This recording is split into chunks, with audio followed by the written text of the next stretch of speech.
everybody. We are live. I'm Angela Young-Smucker, and I'm Executive Director of Third Coast Baroque, and I am so excited to be with you all today and to be talking with my dear friend, Marty Davids, who is our concertmaster. If you haven't seen this web series before, that's because this is only episode 2. This is our series where we meet the artists and talk about their journey as musicians. So without further ado, I'm going to welcome my friend Marty Davids. Hi, Marty. Oh, hang on. Ta-da! Now we can hear you. How's it going? Pretty good. How are you, Angie? Good. So I take it you're at home. I am, like everybody else. Awesome. Well, it looks like we have a few people watching. If y'all would just say hi in the comments and let us know where you're watching from. And if you have any questions throughout the broadcast, we're going to be going for about 45 minutes. And we're so glad that you're here with us. Just a little bit before we get started with you, Marty, to let folks know, Third Coast Baroque is an early music ensemble in Chicago. And our mission is to share the aesthetic of Baroque music while unlocking its relevance for today's audiences. So that's just a fun way of saying we try to show people how we're all still connected to this music in one way or another. But today, I wanted to talk about Marty Davids. Hey, John Sagos is here and Tim Lyons is here. Good to see you guys. So Marty, can you just tell us a little bit about your origin story as a musician? Sure. Well, I come from a musical family, and on my mom's side, there are a lot of professional musicians. Like my uncle plays in the Metropolitan Opera Orchestra, wow. And my grandparents met playing four hands piano and stuff. Oh my gosh! So they really had to, they didn't get dinner unless they practiced, kind of a thing. Wow. So that was my mom's side, and she didn't raise me quite like that. But when I was 4, hey Meg, she asked me, what instrument do I want to play? And I could only think of 3 instruments at the time. This is one of my earliest memories. The drums, which I don't think really suited me. And I don't know. The piano, which my brother was playing, and I didn't want to be like him. Okay. And then I knew about the violin. I had this buddy, Paul, who played the violin. His mom was a Suzuki teacher, and I was like, I want to play the violin like Paul. So that sealed my fate right there. Nice. So how old were you? I was 4. 4. Oh my gosh. So I did the whole like Suzuki thing. And yeah, can you talk about what that is for people who aren't familiar with Suzuki method? I mean, you basically like listen to stuff over and over again and play with like really dreadful recordings of a lot of Baroque music in the beginning. Yeah. And it's good for memorizing, and it's sort of like an approach like the way you learn a language, just by hearing it. Mm-hmm. So a lot of repetition and tons of repetition. Great. So did you start out on one of those like proportionally sized violins, or did you a really tiny one? Yeah. I mean, I was only 4, so I don't think I was that big. I don't know. So how does that work? So I know, what are the sizes of those instruments? You can get like an 1/8, 1/4, and then 1/2, 3/4, and then full size. That's amazing. I love it. But I was one of these kids that I didn't really like to practice. I wasn't like, you occasionally hear about some virtuoso that were like, oh, I couldn't, my parents had to make me stop playing or something. That was not me. Me neither, man. I couldn't stand practicing. So I had to be bribed, and actually we had a deal where however long your lesson was, so let's say you had a 1-hour violin lesson every week, you had to practice that much every day. Okay. But then the deal was that if I did any more than that, I would get $5 an hour. Okay. Which wasn't bad back then. So professional musician right off the bat. Yeah, I mean, I knew how to negotiate like from an early age. And I'm a little bit ashamed, but it's kind of funny that my brother and I both had this deal. And of course, my parents weren't always home. And, you know, if you just kind of move a few things around on the music stand. Oh So we had this thing where we called it the 2/3 rule, where if we were going to get paid for any additional practicing, we had to do at least 2/3 of it. Otherwise, we felt really bad. That's incredible. Oh my gosh. Oh, so I take it was successful. Well, I mean, he not for him, but So I think okay, so honestly, I hated playing the violin for probably the first 10 years. really? Yeah, it was awful, and like No, I felt wait, like, so why did you stick with it? well, I mean, after 10 years, I was still only 14, Mm-hmm. right? So just like in high school, and that's when I started getting really pretty good at it. Okay. And I don't know, anything that you are good at is way more fun than things that you suck at. I feel like that's a bumper sticker of some sort. And Meg, everybody likes music, right? okay. Meg, our dear friend Meg Brown, she's a wonderful double reed player. I have to agree that these are very refreshing because I think a lot of people, when they think about professional musicians, they think, okay, well, maybe they started when they were very young and it was always just this wonderful, wonderful thing that's always brings joy and is, comes naturally and no big deal. But not a lot of people realize that a lot of us struggle with it for years, to come to terms with it or to find how we fit with it. And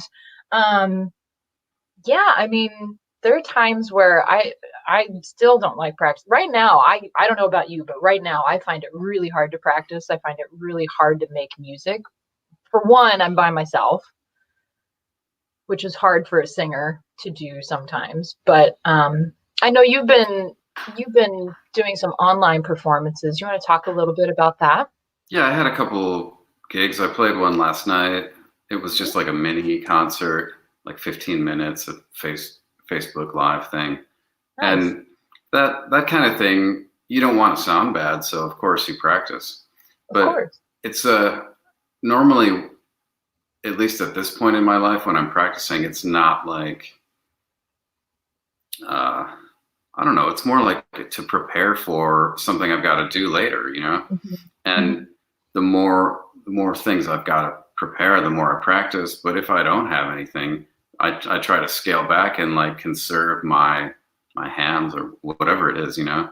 I view it more like a fighter who has like a training camp for, you know, like for a big fight. You're working really hard, but then when that's over, you don't keep that same level of agonizing work.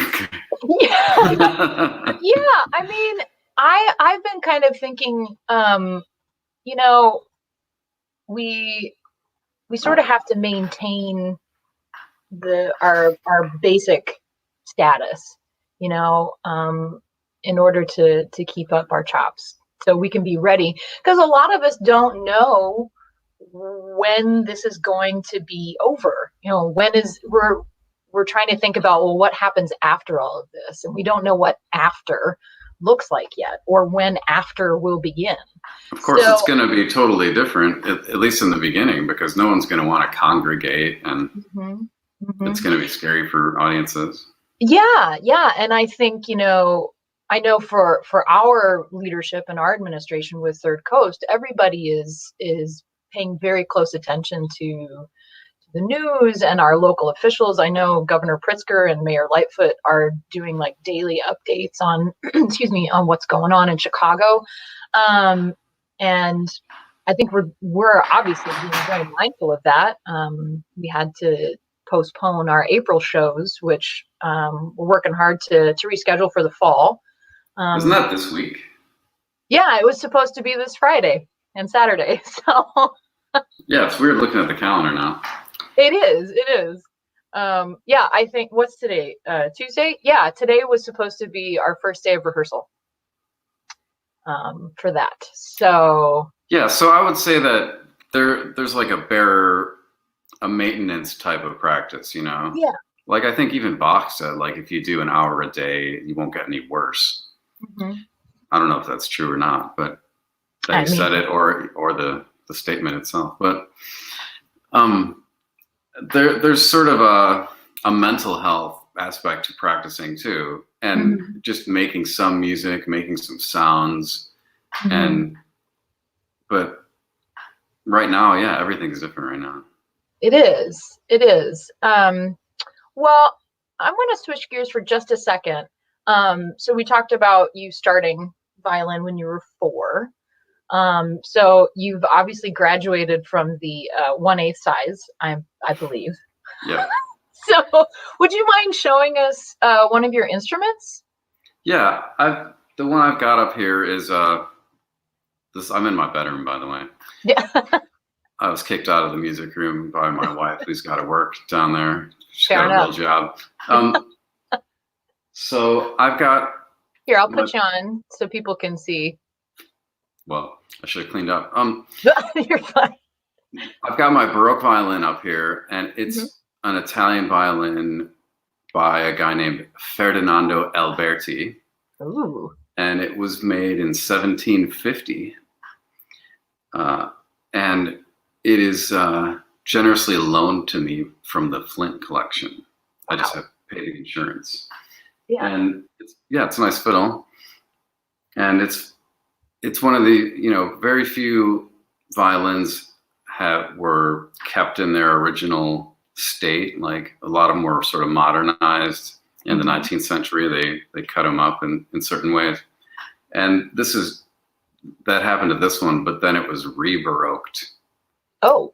I think maybe in the 80s or 90s. Awesome. Well, and just to sort of give our viewers a little context, 1750 is the year that Bach died. So, and his death is sort of an unofficial end to the Baroque era. But, I mean, we know that those instruments were obviously still being used for quite a long time, that style of instrument. And so, yeah.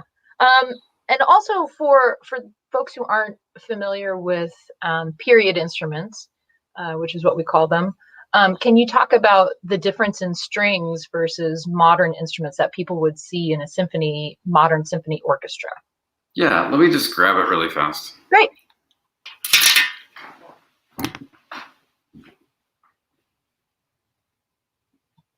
All right, I'm going to make you bigger so we can see more of the instrument.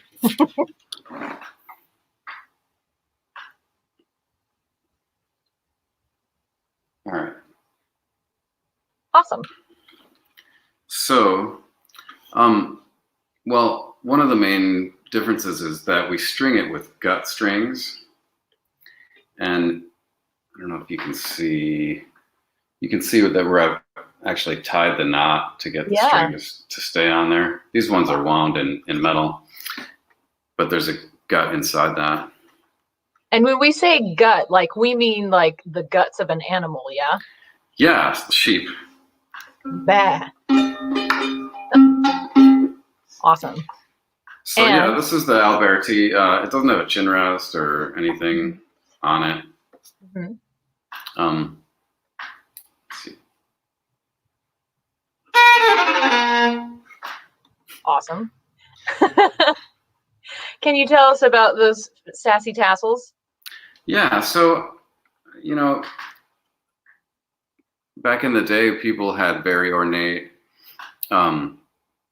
outfits. I saw an interesting like painting or etching or something of a guy who had like ribbons and tassels all over his outfit and his violin. And I was like, oh, we got to bring back the tassel. So I was like, where do I get tassels? And I contacted Miriam, this costume designer I know, and she was like, oh, this is where you go. She told me all the places to shop. Tassel source. So now I've got tassels, and a lot of my friends all over the world have them. That's awesome. As far as like Amsterdam and let's see, Norway, Germany, yeah, like all over. Very cool. So, do you associate anything special with your tassels as you put them on, or share them? Well, you know, I did buy a bunch of these red ones, and I would sort of give somebody a red tassel if they had like a great performance, or give someone a tassel if they, you know, I tasseled people. So look out, everybody. Look for those special Marty David's tassels on a violin coming near you, or other string. Have you given them to other stringed instruments or just violinists? I mean, yeah, like we tried to put one on Jerry's bass, and you know, it's different when you hold it upright. Yeah. And also like the scroll on a violin is not that big, so you can fit these little things over it, but like the bass scroll is really big. Yeah. Well, maybe we'll have to have a series of tassel awards for TCB artists. I love it. I love it. Now, I know you have other instruments as well. I know you don't have to get it, but can you talk a little bit about, you have is it d'amore? I do. I have a viola d'amore, and that's also on loan. And it's from sort of late 1700s. And it's one of those 12-string jobs. Like George Harrison kind of violin? Well, you only play on 6 of them, and the other 6 are like underneath, synthetically vibrating. Right, right. So compared to the violin that you have there, how does that, what else is different about the viola d'amore? I mean, it's just a lot bigger, and like you can see there's only 4 strings here, so it's pretty narrow, but when you add a couple, then you've got to have, your hand is stretched out more, and it's a little more tiring to play. Awesome, awesome. I want to take a second here. It looks like Jerry, our dear friend Jerry Fuller, has said hello. Hi, Jerry. We'll get you some more tassels. Maybe if we can't put him on his bass, we can put him on his ears or something. I don't know. We'll figure it out. Some bow tassels. I think he's got a tassel. All right. Well, Jerry, you'll have to show us your tassel. Oh, Brandon Aker is saying bring back the tassel. 100%, yeah. That's what we're trying to do here. Thanks, Brandon. Oh my gosh. Well, I absolutely adore that. I really do. I want to talk about, we talked a little bit about, you know, what's going on right now with the fact that we had to cancel our April shows, which is going to be a program of Vivaldi. We were planning to do some arias from Vivaldi's opera Orlando Furioso. And for people who aren't familiar with that, Vivaldi, we know him for his violin. Are they considered concerti or sonatas? Concertos. Okay, concerti, thank you. Whatever you want to call it. I'm still working on my music history doctorate. So I mean, he wrote sonatas, and I think we had a few on the we had some programs. Yeah, we didn't have any concertos on the program. Yeah, well, the opera was premiered in 1727. And it was actually, it got its revival, I guess you will, in the US in 1980. So it's only been 40 years since it was heard for the first time in the United States. And Vivaldi's operas in general just aren't performed. I mean, it's because they're too hard, right? They're pretty hard. Yeah, I mean, if you listen to the way he writes for the violin, he writes the same way for the voice. It is extremely florid. It's very athletic. So there's a lot of training that goes into that. But besides those arias, Marty, you had programmed some really great instrumental pieces. That first sonata, holy crow, that was the one in C. That's the one in C major, or concerto, Sinfonia. Yeah. Well, we had we we had a small instrumental band, and we were going to do a bunch of these like string sinfonias, and also like solo sonatas for violin and cello and whatever. Yeah. You'll have to wait until next season. It'll happen. I bring up that first one, and actually, if you go to our website for that that concert page, we do have a YouTube clip of a performance, not of us, but of a performance of that first piece. And man, it's like a roller coaster, just sort of throws you back in your seat from the first note, and it's so exciting. So I know we're currently working on rescheduling that for the fall, and as soon as we have dates, we'll tell everybody about that. But if you wouldn't mind, hi Todd. It's like Fuzzy dice, yeah. Fuzzy dice. I'm telling you, I love it. See, the tassels are great. Tassels for everybody. So I'm looking forward to the next time that we can parade all the tassels to our audiences. But in the meantime, we're obviously dealing with what's in front of us right now, which is the coronavirus, COVID-19. Everybody has these stay-at-home orders.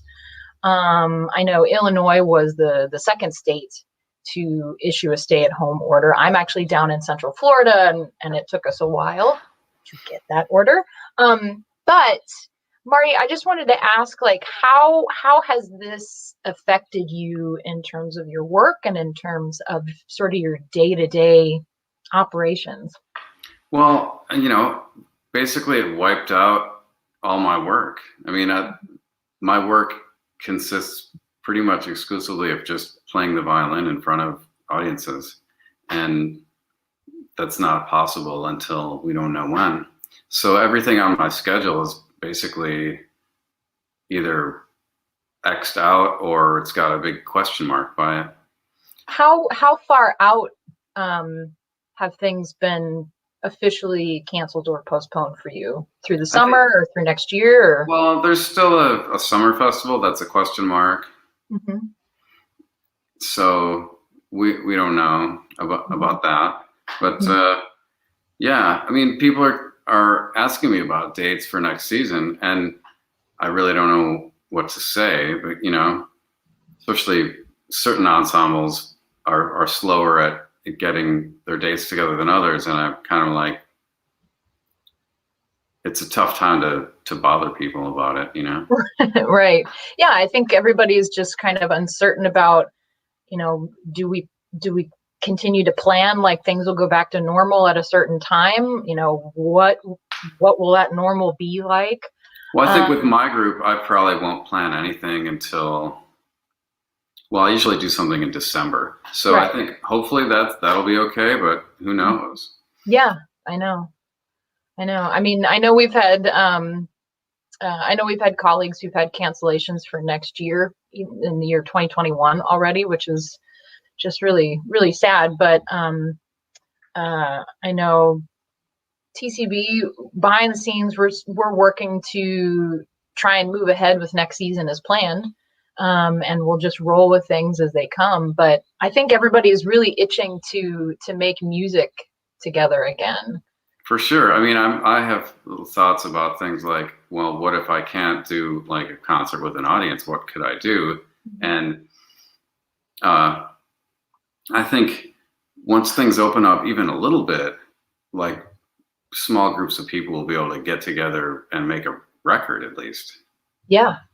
Yeah, so absolutely. We could do something. Totally. Yeah. Send that out. And then, the streaming stuff, I don't think it's a permanent solution, but it's better than nothing. Like I did this group muse thing, and it was like a Zoom thing, and like the audience got to interact with each other. Mm-hmm. And we all need some of that right now. it's nice to talk to, people from even far away. I mean, there are people from Canada and Florida, actually. Yeah. All over the place. Yeah, exactly. Louisville. What's that? Louisville. Oh, that's a good town. They've got good baseball and good bourbon. 2 very important things, at least for me. Crucial, yeah. Yeah, exactly. Oh man, missing baseball right now. So yeah, I mean, right now, like my kids are home. They're studying. They're doing their thing on their computer. We don't know when they're going back. Probably not at all this year. It's probably going to bleed right into the summer. So I got to sort of make sure they log in. But we're really lucky. We've got a good internet connection. We've got, we live in a place where you can get food and easily and everything, Yeah. Although it's snowing right now, so I can't really brag about it that much. Well, that's the Chicago spring for you. Usually it doesn't snow in the spring until Ruben pops into town. Well, this is a TCV week, so. Exactly. So it is appropriate. Yeah. So we should have expected it. Enjoy Florida. Well, it's overcast here. It's already starting to get up like in the 90s during the day. So I don't know if there's a happy medium. Well, let's not get too depressed here. Let me throw in a bizarre anecdote about myself. Please. Speaking of Orlando Furioso, I went through like a phase where I read like Don Quixote. And there are basically 2 books that he's idolizes and that made him want to become a knight, and that's Amadis of Gaul and Orlando Furioso. Oh my gosh. So I decided to find those books when I was a grad student, and Orlando Furioso, it's a poem that's like 10,000 lines, and I think it's in Italian. So I was at the University of Michigan. I went to the library, and they had a new translation, and it was in 2 volumes. And okay, I was like, all right, I'll read this. And I read it, the first volume, and then I went back and got the second, and I was the first person that ever made it to the second volume. Oh my god. Oh my gosh.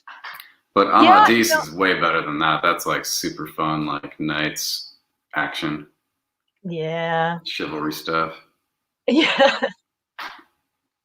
Oh, we broke up just for a second there, but that's all right.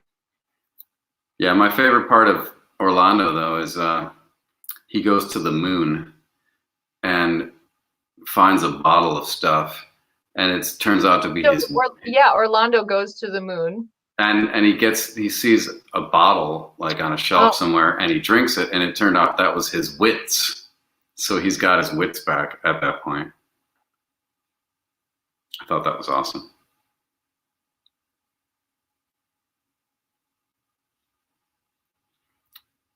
You there?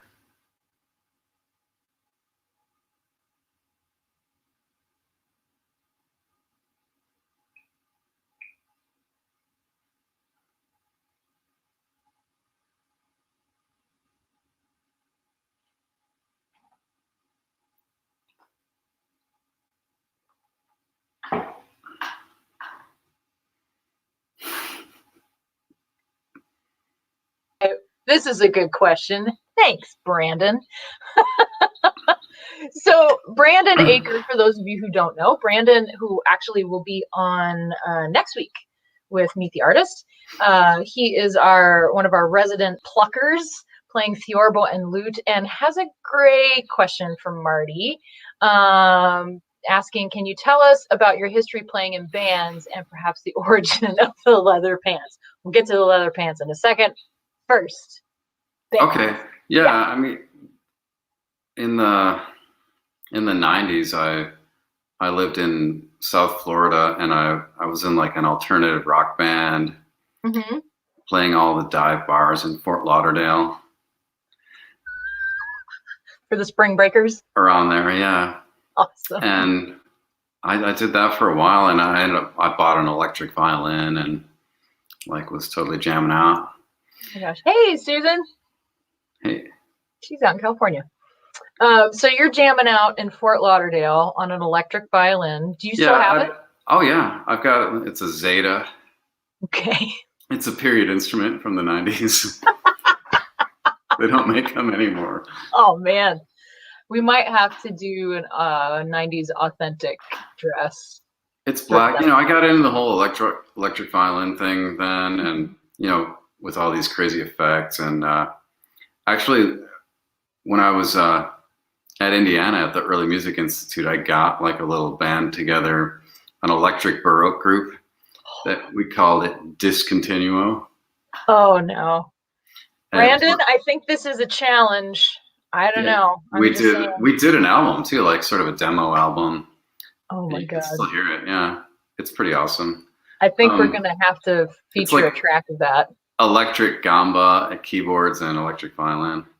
Okay. So did you use a guitar though? Guitar? No. Then it's incomplete.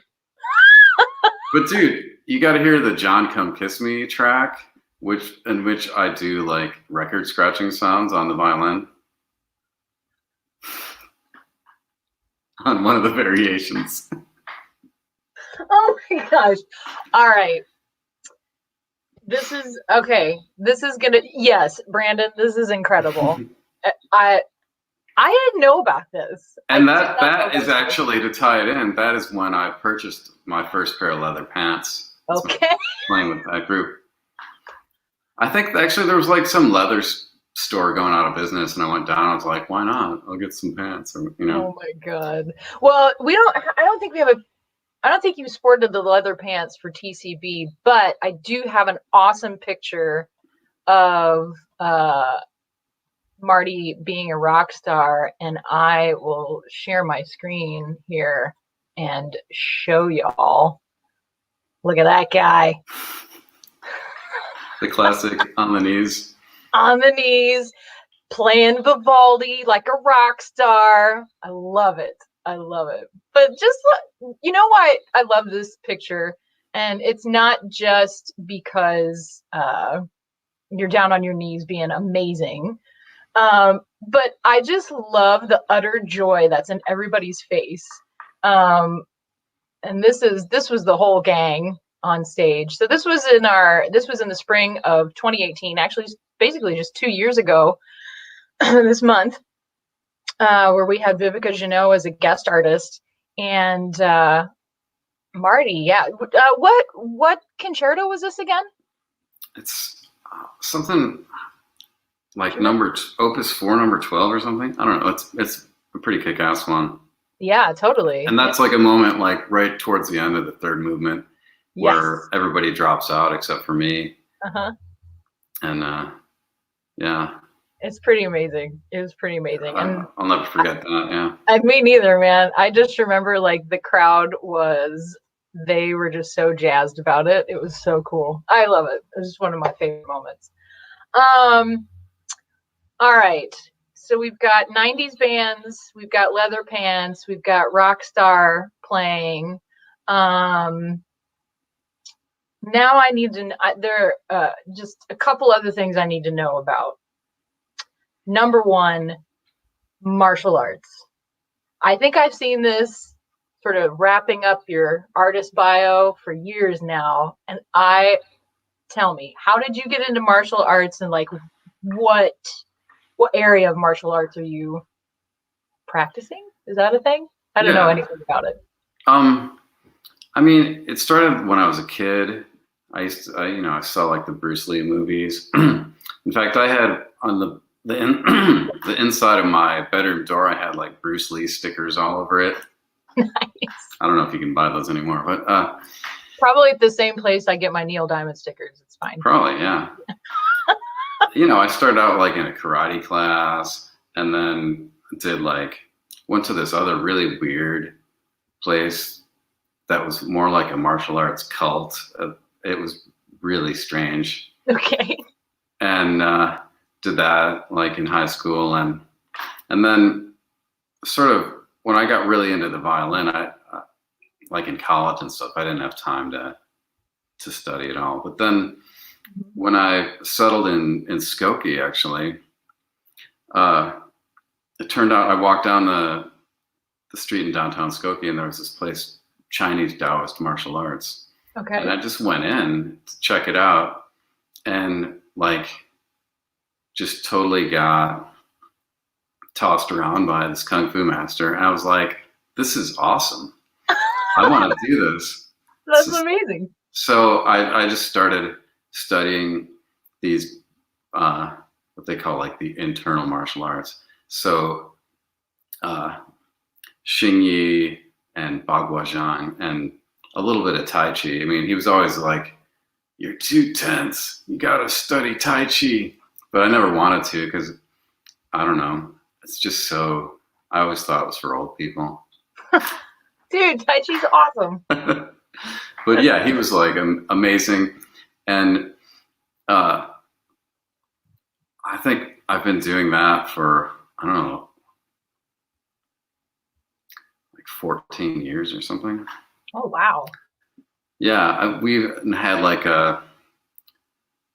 one of these ceremonies where I became like a disciple, and like whatever number of generations, and it's like a real formal event, and then you go eat a bunch of Chinese food. That's awesome.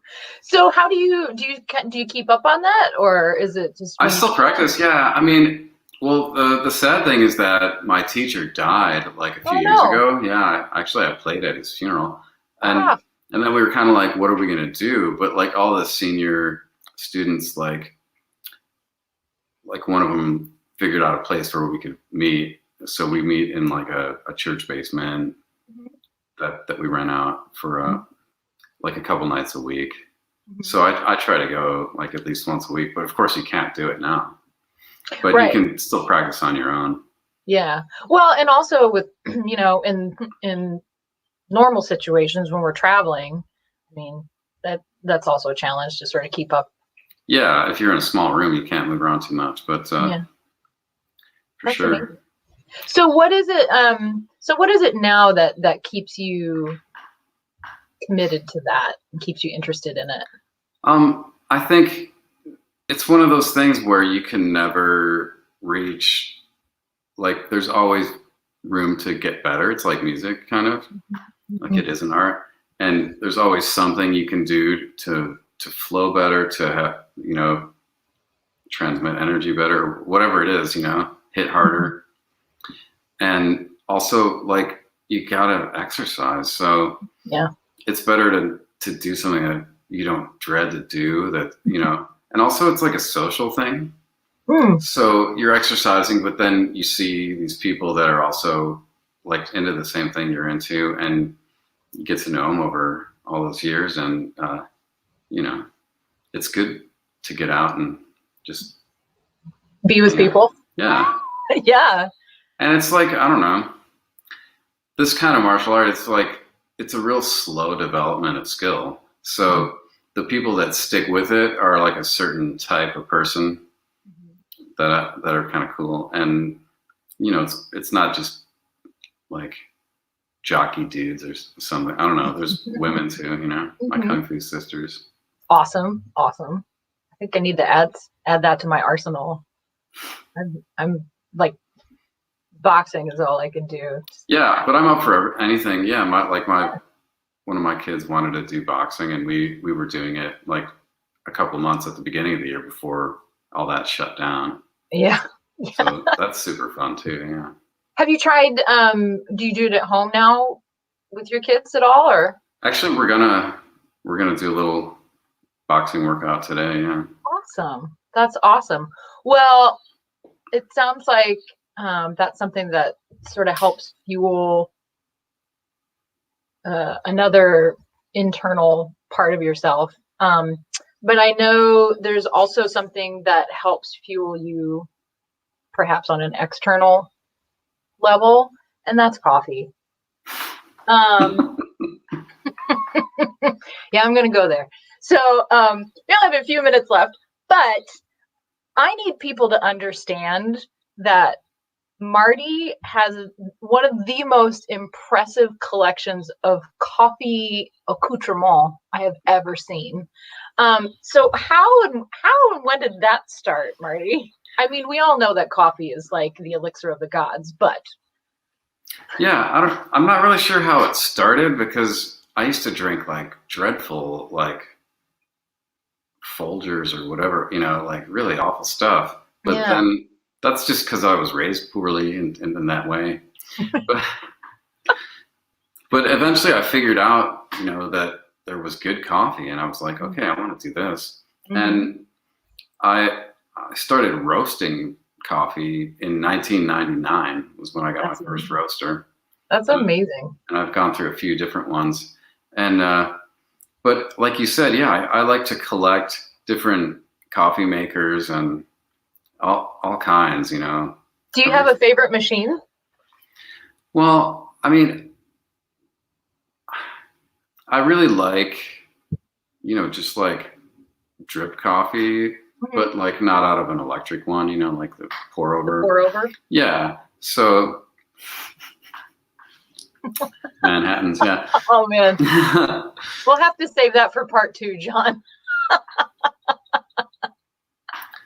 But when you have a collection of coffee makers, it's nice to have a variety of different kinds of, you don't have to do it the same way in the afternoon as you did that morning. Exactly. Or use the same coffee, because I usually have at least 2 or 3 kinds that I've roasted kicking around the house. How long does it take you to roast a batch of coffee? It's like 20 minutes. Oh, really? Yeah. So you go from like the fresh, it's a green bean, right? Yeah. So you go from the green coffee bean to roasting and then right into grinding it and brewing it?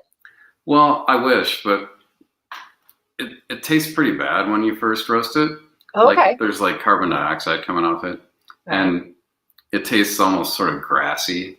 Oh. So you want to rest it for like a couple days if you can. But if for some reason I just didn't roast in time, it'll do.